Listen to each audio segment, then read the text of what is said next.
So this question says, let f be the continuous function defined on the interval -4 and 3, whose graph consists of 3 line segments and a semicircle such that the origin is given above. Let g be the function given by g of x equals from 1 to x equals the integral from 1 to x f of t of d of t.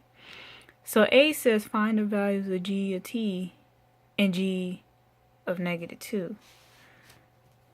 So in order to do that, we need to use this equation here. G of x equals the integral from 1 to x of f of t of d of t. F of t of d of t. So we will write g of 2 equals the integral from 1 to 2 f of t d of t. Now, in order to get f of t, we need to consider finding the area from 1 to 2, which would be this small triangle right here. So the area of that triangle will be -half over times 1 times a half. The reason why we would say -1/2 times 1 times 1/2 is because this triangle is below the x-axis, so therefore it would be negative. So once we do that, g of 2 equals -1/4. And same thing applies to when we're finding g of -2. So we will take the integral from 1 to -2 f of t times d of t. And since we're going from 1 to -2, this means that we are going backwards. So our answer should really be negative. Or you can also write that the negative integral from -2 to 1 f of t of d of t. So, but we're just going to stick with this right here. So then this will equal -3/2 times minus -pi halves, which will equal pi halves minus 3/2. So for part B, it says, for each of g prime -3 and g double prime -3, find the value or state that it does not exist. So we have to find the value of g prime of 3 and g double prime of 3 using the graph of f, which would mean that g prime of x will equal f of x. So therefore f of -3 will be equal to 2. So g prime of -3 will equal 2 from the graph. And the same rules apply for g double prime of -3. We can assume that g double prime of x equals f prime of x. So f prime of -3 will equal 1. So therefore g double prime of -3 equals 1.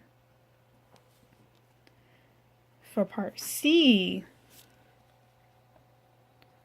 it says find the x-coordinate of each point at which the graph of g has a horizontal tangent line. For each of these points, determine whether g has the relative minimum relative maximum are neither a minimum nor a maximum at the point. Justify your answers.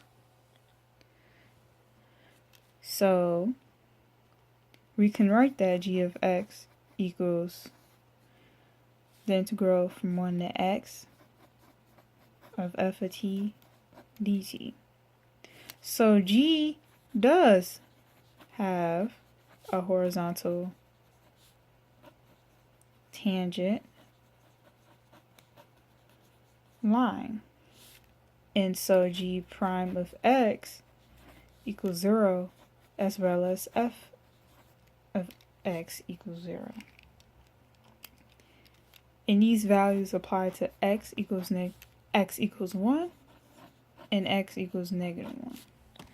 And so when we look at x equals 1, we can see that it's neither a relative minimum or maximum because g prime doesn't change signs. However, at x equals -1, we can see that g has a relative max because g prime switches signs from positive to negative. So we would say for x equals 1, neither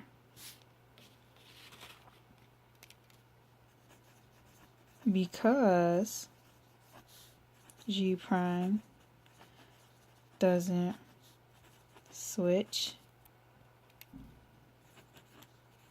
signs. And for x equals -1, g has a relative max because g prime switches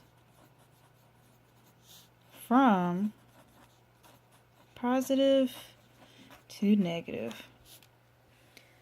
Now, in our final part, D, for x is greater than -4 but less than 3, find all values of x for which the graph of g has a point of inflection. Explain your reasoning. So points of inflection are basically where the graph changes signs from like positive to negative or negative to positive. So at x equals -2, we can see that at this point right here, the graph switches signs. So it goes from positive to negative, goes from increasing to decreasing. And at x equals 0 as well, because it goes from negative to positive. So it goes from decreasing all the way back up to increasing. And at x equals 1, we can see that the graph goes from increasing back to decreasing. So we can say that points of inflection are at x equals -2, x equals 0, and x equals 1 because g prime of x changes signs.